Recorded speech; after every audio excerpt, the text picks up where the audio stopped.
আসসালামু আলাইকুম, মনি স্যারের লাইভ ক্লাসে সবাইকে স্বাগত। আজ আমরা ইনভেন্টরি ম্যানেজমেন্টের দ্বিতীয় ক্লাস করব।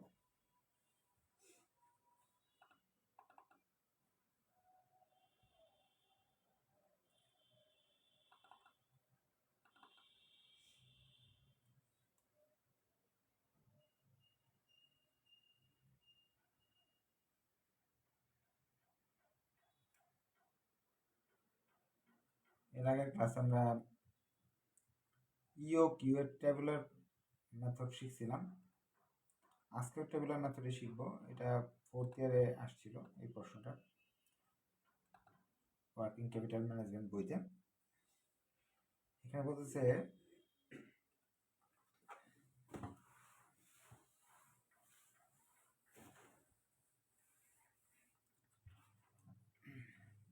তিন এবং 4 এটা 3rd ইয়ারে আসছিল। Your factory buys and use a component of production at টাকা 20 per piece. আপনার কোম্পানি 20 প্রোডাকশন যে করে একটা মাল 20 টাকা করে বিক্রি করে না কিনে, 20 টাকা করে কিনে ক্রয় করে আর কি। ক্রয় মূল্য দেওয়া আছে। আগের অঙ্কে কিন্তু ক্রয় মূল্য দেওয়া ছিল না, এবারের অঙ্কে ক্রয় মূল্য দেওয়া আছে, প্রাইস দেওয়া আছে। প্রাইস দেওয়া থাকলে ঘর একটা বাড়বে অবশ্যই।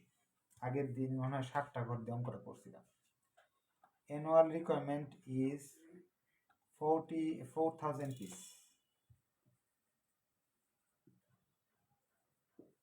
4,000 মাল, বছরে 4,000 মাল লাগে। Carrying cost of inventory is 10% per annum. Carrying cost 10% খরচ হয় ক্যারিং কস্ট প্রতি বছর, প্রতিটা মালের 10%। একটা মালের দাম যদি 20 টাকা হয়, ক্যারিং কস্ট হবে কত? 2 টাকা। এই টাকাগুলো সামনে লিখে দিবেন। হ্যাঁ, সবসময় টাকার ক্ষেত্রে টাকা লিখে দিবেন। যেমন 20-এর সামনে টাকা লিখবেন, 2-এর সামনে টাকা লিখবেন। And ordering cost is 50 per order. Ordering cost 50.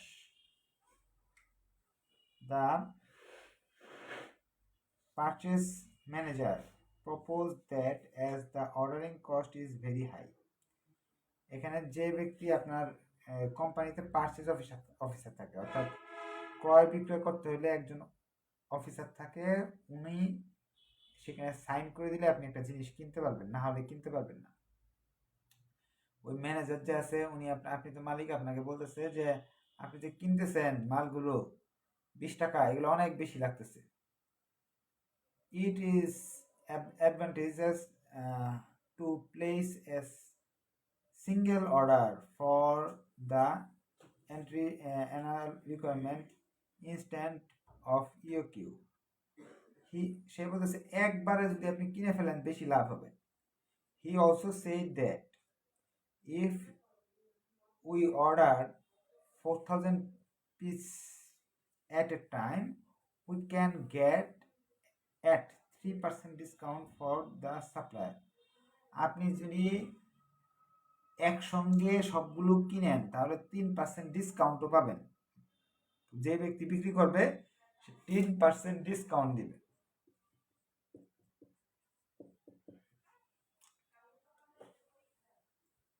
Evaluate the proposal and make your recommendation. আপনাকে বলছে এই লোকে যে অফারটা দিছে এটা আপনি যাচাই করেন এবং আপনার মতামত দেন। বাস্তবেও একেবারে বাস্তবমুখী একটা অঙ্ক। প্রশ্নে বলা আছে, প্রশ্ন আর আমরা না দেখলেও চলবে, একটু বাস্তবে বুঝে নিই কি ঘটনা ঘটছে।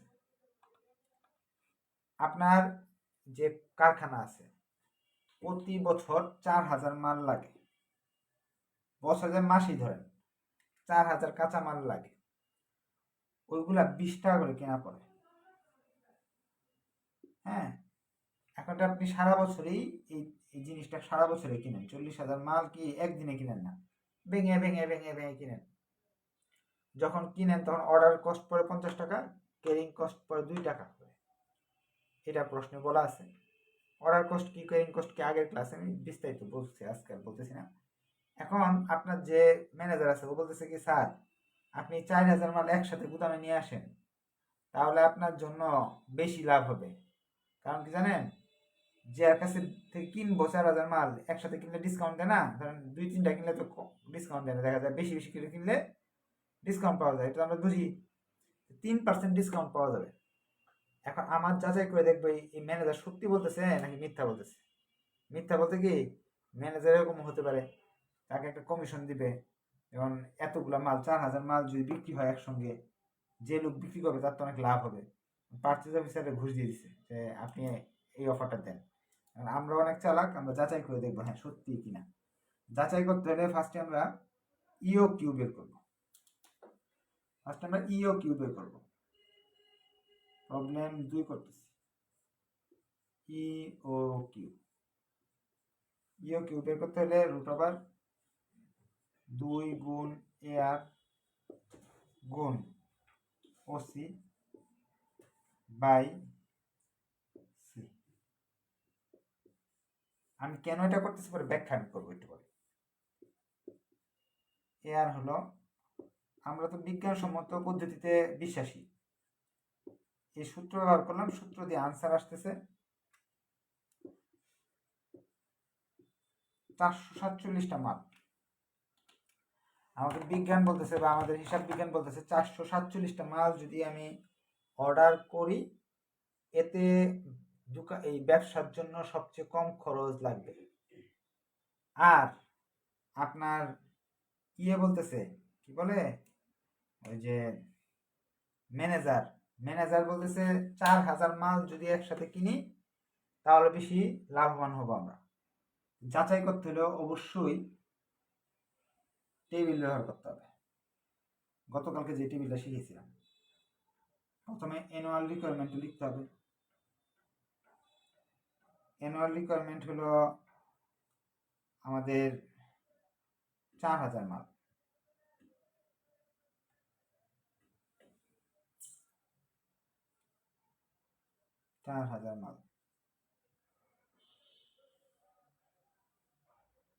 আমরা ওই যে ম্যানেজারের নীতি অনুযায়ী যেতেছি, আমরা 4000 অর্ডার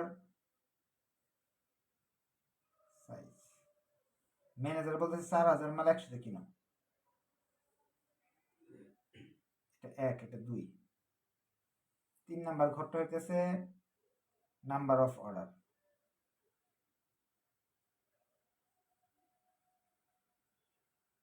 1/2। এখন আপনার কনফিউশন একটা চলে আসছে যে কনফিউজ হয়ে গেছে।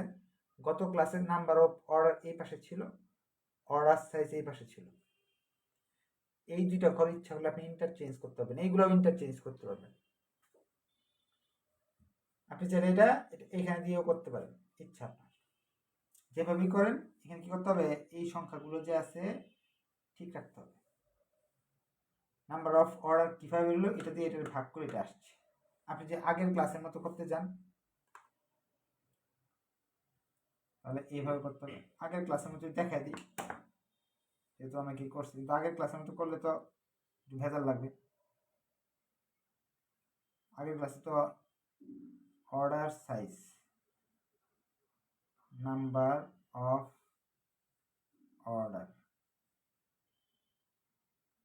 সাইজ দেওয়া আছে 4000 মাল ম্যানেজারের অফার অনুযায়ী। Order size 1000, number of order কত হবে 2 নাম্বার ঘর 1/3। গতদিন এটা দেওয়া ছিল, আজকে এটা আমরা বের করলাম, কারণ এটা আমি জানি ম্যানেজারে বলছে এতগুলো মাল কিনতে হবে।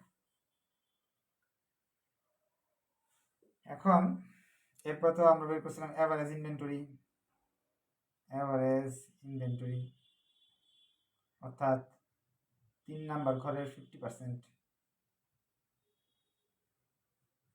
এরপর বের করছিলাম ক্যারিং কস্ট সিসি,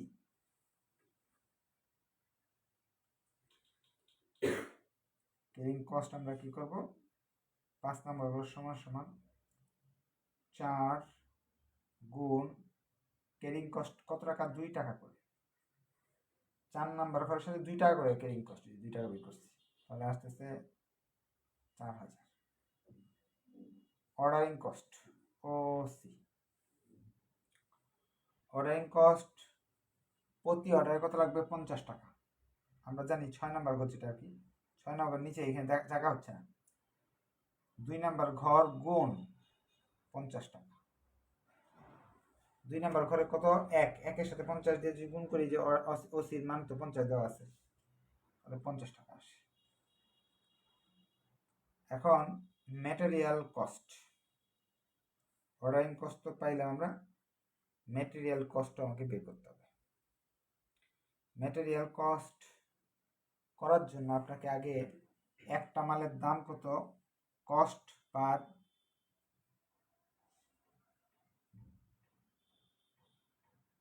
ইউনিট, একটা মালের দাম কত জানতে হবে। বলতেছে 20 টাকা একটা মালের দাম, কিন্তু একসঙ্গে কিনলে 3% ডিসকাউন্ট পাওয়া যাচ্ছে, তাহলে ওয়ার্কিং, এটা তো ওয়ার্কিং করে নিতে হবে, যেটা ওয়ার্কিং 2 দিয়ে এটা ওয়ার্কিং 1। একটা মালের দাম কিন্তু 3% কমে যাবে,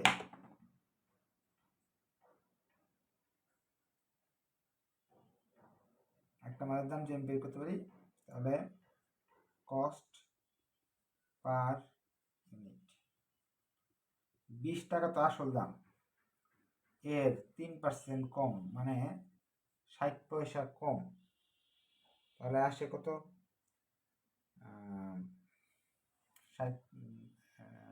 60 পয়সা যদি কম হয়, 19 টাকা 40 পয়সা, 19 টাকা 40 পয়সা। কস্ট বা পারচেস, ম্যাটেরিয়াল কস্ট বা পারচেস, আমরা এটা কয় নাম্বার ঘর হলো, এটা তো 7, এটা হলো 8, 8 নাম্বার ঘরটা আমি বের করব এইভাবে, 1 নাম্বার ঘর গুণ এই যে প্রাইস 19 টাকা, এই প্রাইস কত, 7 নাম্বার ঘর যেটা বেরোলো, 1 নাম্বার ঘর গুণ 7 নাম্বার ঘর, এইটা গুণ এটা, এতে আসতেছে হলো 77,600 টাকা। টোটাল কস্ট, 9 নাম্বার ঘর 5, 6, 7, 5 + 6 + 7, ক্যারিং কস্ট 4000, অর্ডারিং কস্ট 50 টাকা, আর কিনতে লাগবে 77,600 টাকা, টোটাল আসতেছে 81,600, 81,650 টাকা। ম্যানেজারের কথা মতো যদি আমি কিনতে যাই, 81,650 টাকা লাগবে, আর আমরা যারা আপনার মালিক পক্ষ থেকে কাজ করতেছি, তারা বলতেছি যে 447টা মাল কিনেন, একসঙ্গে 447টা কিনেন, তাহলে আপনার জন্য ভালো হবে। তাহলে আমাদের এখানে কত আসবে মান, এটাকে এটাতে ভাগ দিতে হবে, 1/3, 9.8.94, এটা কিভাবে আসে,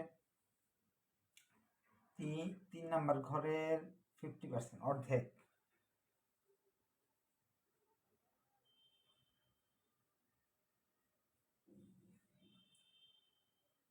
এই ঘরটা কিভাবে আসে, 4 নাম্বার ঘরের সাথে 2 টাকা গুণ, এটার সাথে 2 টাকা গুণ করব,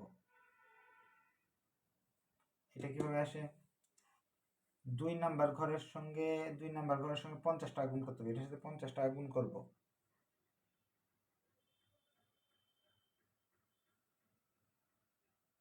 এটার সাথে 50 টাকা গুণ করলে এটা 447 আসে।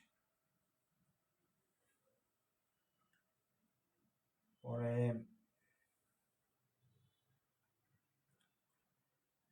7 নাম্বার ঘর, যদি আপনি ভেঙে ভেঙে অল্প অল্প কিনেন, তাহলে দাম পড়বে 20 টাকা একটা মালের।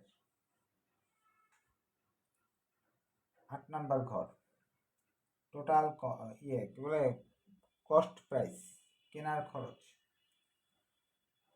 এটা এই 20-এর সঙ্গে গুণ করতে হবে 1 নাম্বার ঘরের, মানে 80,000 টাকা। যোগ করব এটা এটা আর এটা, তিনটা যোগ করলে আসতেছে 80,894।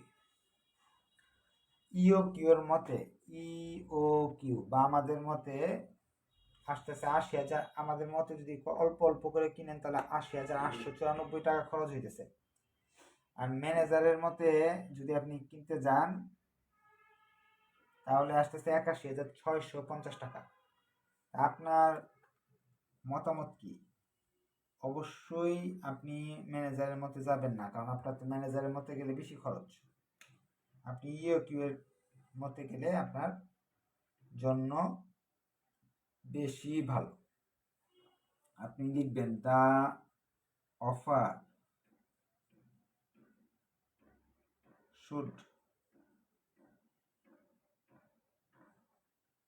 not be accepted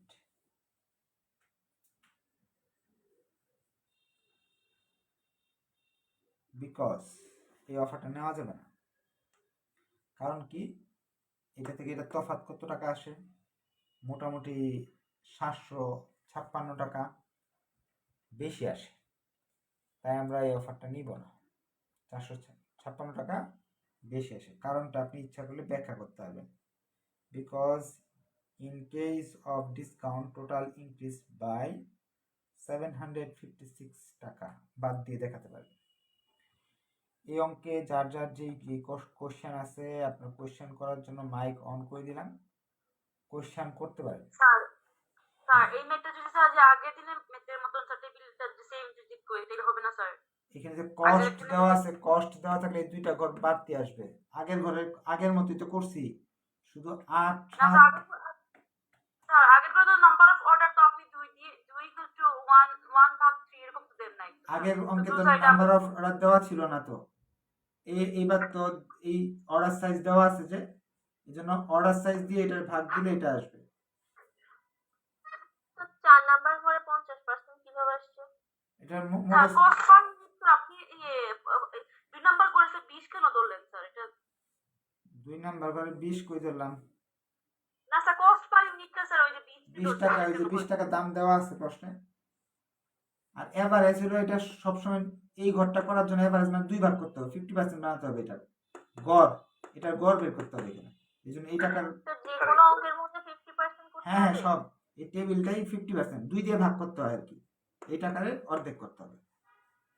sir cost per unit এটা কত সালে? এটা তো সালের অঙ্ক হইলে খুঁজতে হবে, এটা 4th ইয়ার ওয়ার্কিং ক্যাপিটাল ম্যানেজমেন্টের মনে কোনো একটা সালের অঙ্ক। কিন্তু সব তো সালের না, শীটের অঙ্ক। শীটটা আপনার যে এই ভর্তি হওয়ার পর শীট পাইছেন না, এই শীটটা প্রিন্ট করে নেবেন বা খাতায় লিখে নেবেন। হ্যাঁ হ্যাঁ বলেন। কস্ট পার ইউনিট এই কোডটা মানে কি জন্য হলো? আচ্ছা, এটা হলো একটা মাল কিনলে তো অবশ্যই খরচ আছে, এবং সেই খরচটা তো আপনার হিসাব করতে হবে। এখন আপনি যদি আমাদের নীতি অনুযায়ী 20 টাকা করে কিনতে হবে, আপনি যদি ম্যানেজারের হিসাব অনুযায়ী কিনতে যান তাহলে 19 টাকা পাইতেছেন, কিছু ছাড় পাচ্ছেন, তাহলে এটা আপনাকে মাথায় আনতে হবে। যখনই প্রশ্নে এরকম ডিসকাউন্টের কথা বলা থাকবে অথবা ক্রয় মূল্য দেওয়া থাকবে, এই দুইটা কর আপনাকে অতিরিক্ত করতে হবে। ক্রয় মূল্য দেওয়া না থাকলে এই দুইটা কর করার দরকার নাই, অঙ্ক এটা দিয়ে শেষ করে দিন। স্যার ডিসকাউন্ট বলা থাকলে দুটো করা লাগবে। হ্যাঁ, ডিসকাউন্ট এবং ক্রয় মূল্য দেওয়া থাকে যদি, তাহলে এই দুইটা কর করতে হবে। আর কোনো কোশ্চেন? জি ওয়ালাইকুম স্যার, কস্ট পার ইউনিটে উপরেরটা হচ্ছে 19.40, এটা ডিসকাউন্টে আছে স্যার, পরে 20 টাকা হচ্ছে ডিসকাউন্ট ছাড়া। হ্যাঁ হ্যাঁ, মানে কখন ডিসকাউন্ট নিবার কখন ডিসকাউন্ট ছাড়া এটা ম্যানেজারের যে অফারটা দিছে 4000 মাল কিনলে ডিসকাউন্ট পাওয়া যাবে। ম্যানেজার অফার দিছে 4000 মাল একসঙ্গে কিনলে ডিসকাউন্ট পাওয়া যাবে। এই যে 4000 মাল যখন আমি কিনছি একসঙ্গে, তখন এখানে ডিসকাউন্ট দিব। আর 447টা মাল যখন আমি কিনছি তখন ডিসকাউন্ট পাবো না, কারণ কি অল্প অল্প মাল কিনলে ডিসকাউন্ট পাওয়া যাবে না, 20 টাকাই ধরতে হবে দাম। আর কোনো কোয়েশ্চেন? কেনই বা বের করবো এই জিনিসটা? 447 এখানে আমার যাচাই করতে বলছে এই অফারটা নেওয়া উচিত কিনা। এখন এই অফারটা নিলে আপনার এই খরচটা হচ্ছে, আর আমরা জানি ইওকিউ হলো বেস্ট। ইওকিউ দিয়ে আমাকে সর্বনিম্ন খরচ বের করা যায়। এজন্য আমরা ইওকিউ বের করে যাচাই করতে যাচ্ছি যে ইওকিউ দিয়ে আমরা জানি ইওকিউ এর মাধ্যমে সবচেয়ে কম খরচে মাল নিয়ন্ত্রণ করা যায়। ইওকিউ অনুযায়ী 447টা মাল কিনলে বেশি লাভ হবে। এখন আমরা যাচাই করে দেখছি 447টা মাল কিনলে 80,000 সামথিং লাগতেছে। আর ম্যানেজারের নীতি অনুযায়ী গেলে আমরা তো জানি না কত টাকা লাগে, ম্যানেজারের নীতি অনুযায়ী আমরা গেলাম, তারটা 81,000 সামথিং লাগতেছে। এখন দুইটার মাঝে যেটা ছোট সেটাই আমার অ্যাকসেপ্টেবল দিতে হবে। এই জিনিসটা বুঝতে হলে আমাদের আরো ভালো বুঝবেন প্রবলেম 3 প্রবলেম 4 যদি আমি করাই দিই, ওখানে ডিসকাউন্টের বিষয়গুলো আছে, তাহলে আরো ক্লিয়ারলি বোঝা যাবে আর কি। আর সব ক্লাসে আপনারা কোয়েশ্চেন করতে পারবেন। আজকে এই পর্যন্ত থাকলো, নেক্সট ক্লাসে আমরা ইনশাল্লাহ আরো ডিটেলস আলোচনা করবো। ধন্যবাদ সবাইকে, আসসালামু আলাইকুম।